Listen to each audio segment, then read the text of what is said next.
Give me 30,000 tickets. That'll be $950,000, please. Look, the thing about that is I only got $10 on me. Can I pay you the rest later? Sure. Oh. And that's basically Amazon's business model. Hashtag Amazon loves scalpers. Hey everyone, it's the Koopa Man.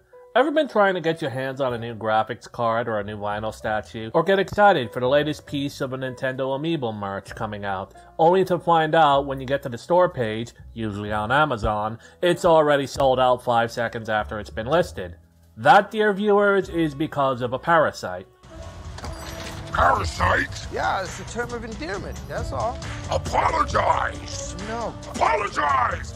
Alright, to be fair, parasites do have their place in the circle of life, and these creatures we're talking about in today's video do not. That's right, we're talking about scalpers. No, not the kind who cut people's scalps off, even they would be morally offended at these kinds of scalpers. We're talking about the assholes who buy out tickets, products, and other things just so someone else can't have them, unless they pay them even more money. Basically tantamount to ransoming or price fixing. Oh, yeah, we're empty. Cost you $5. $5 for a paper that's free? I walked all the way over to the vending machine, got the papers out, and brought them back over here. So you can have them personally delivered to you. You did that for me? Yes, I did. Oh. $5. Yeah, basically this, but not as adorable. And the people who do scalp are rarely ever homeless, or destitute. They usually flaunt their ill-gotten gains like the prideful demons that they are, but I'm getting carried away. So what is scalping?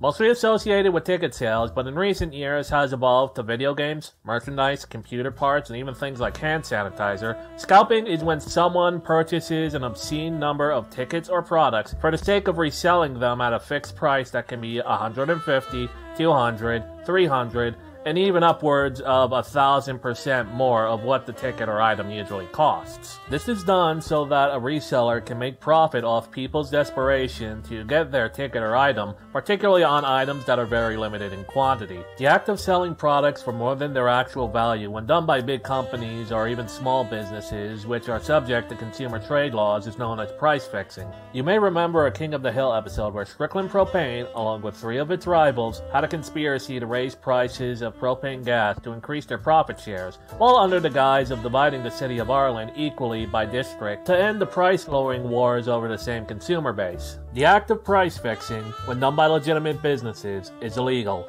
In the United States, under Article 1 of the Sherman Antitrust Act, the act of price fixing is a federally prosecutable offense that can lead from $1 to $100 million in fines, as well as up to 10 years in prison if proven guilty. However, these laws only seem to apply to actual businesses rather than individuals reselling tickets in a parking lot or reselling amiibo figures on Amazon or eBay. Some states do have penalties for ticket resale scalping, but by and large it's ignored by the powers that be. However, I did mention Amazon and eBay. Both these companies are extremely guilty in abetting this practice on their websites. Hot ticket items frequently go out of stock within mere minutes or even seconds, even when just in the pre-order stages on these sites. This is due to a number of factors. Firstly is that Amazon as a marketplace does not have very good anti-bot measures. In fact, it doesn't really have them at all.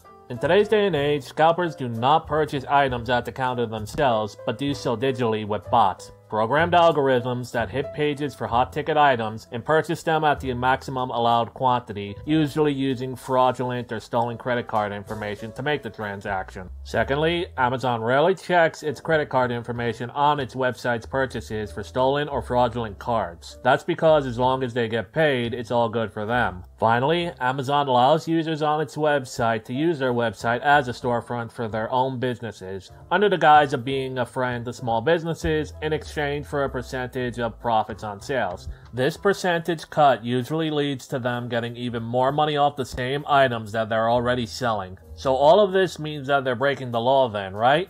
Unfortunately, technically no. According to Section 230 of Title 47 of the United States Code regarding Title 5 of the Telecommunications Act of 1996, Amazon as a website is treated as a platform rather than a publisher. What this means is that as long as Amazon doesn't discriminate or arbitrarily ban users on its website, it is not liable for any of the wrongdoings of its users, whether they profit from it or not. Section 230 also provides YouTube with the same protections that it benefits from to protect it from litigation and criminal prosecution for the content produced by its users on their platform. However, Section 230 protections are often flaunted as websites like YouTube, Amazon, eBay, and others do not fulfill their First Amendment obligations as a platform, but do receive protections anyway, allowing them to skirt the line between lawful and law-breaking, and basically flaunt in people's faces that they're allowed to get away with murder, such as in enabling scalpers to use their platform to engage in price fixing on products, and to do so with stolen credit cards too.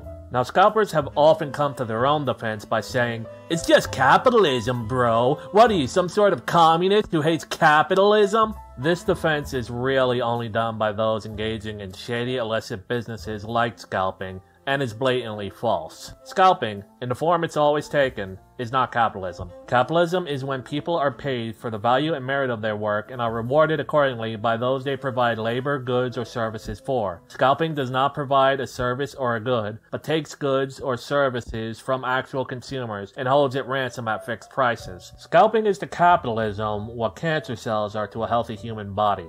The antitrust laws were put there for a reason, to keep greedy, lazy, opportunistic assholes as well as genuine criminals from gaming the system to put themselves on top. You may have heard of the robber barons. During the turn of the century, companies like Standard Oil and the railroads would collaborate to extract the most wealth from the underclasses they could while cutting back the quality and quantity of their goods and services. This led to antitrust laws becoming a thing in the first place.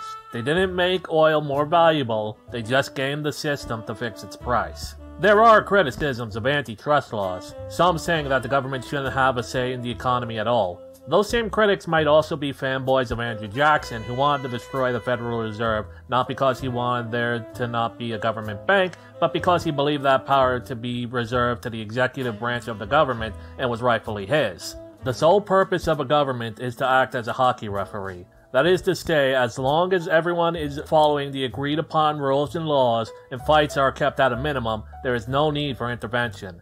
Because Amazon and the scalpers that it's allowed to use on its platform are openly breaking antitrust laws when it comes to price fixing, a government audit of the platform would be entirely lawful. I would, however, not hold your breath that one will ever be done. The unfortunate thing about companies like Amazon is they use a lot of their scalper money to purchase lobbyists who act within the government to encourage laws and law enforcement to only ever go in their interests, rather than the interests of the consumers they're supposed to be fairly serving. Washington was built on a swamp, and swamps tend to stink now and again, so there really isn't that much that can be done. Sure, social media campaigns or hashtags such as #AmazonLovesScalpers might help to do a little bit, but there isn't much else that can be done otherwise. I'm sorry to say, but until Amazon decides to act ethically as a company, or install some at least rudimentary anti-bot protections, or the impossible possibility I'm crowned Emperor of the Americas and can order the mass execution of scalpers, there's just going to be a problem we have to deal with. What is helpful, though, is that this isn't a universal issue. Companies like GameStop and Best Buy have recently done their best to identify items that may or may not be targeted by scalpers, and have installed anti-bot checks on their websites, as well as severely limited the amount of quantities customers can purchase of these items. It would be more helpful if people did not purchase from suspicious third-party resellers on Amazon or eBay for these products.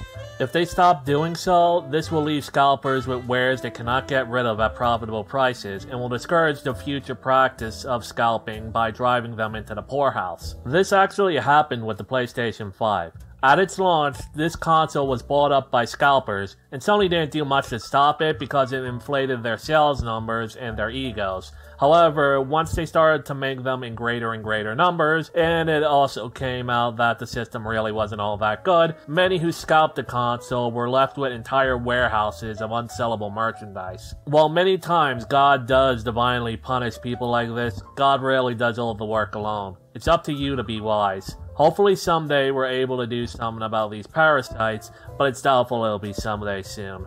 Oh well. This has been the Koopa Man. Game on.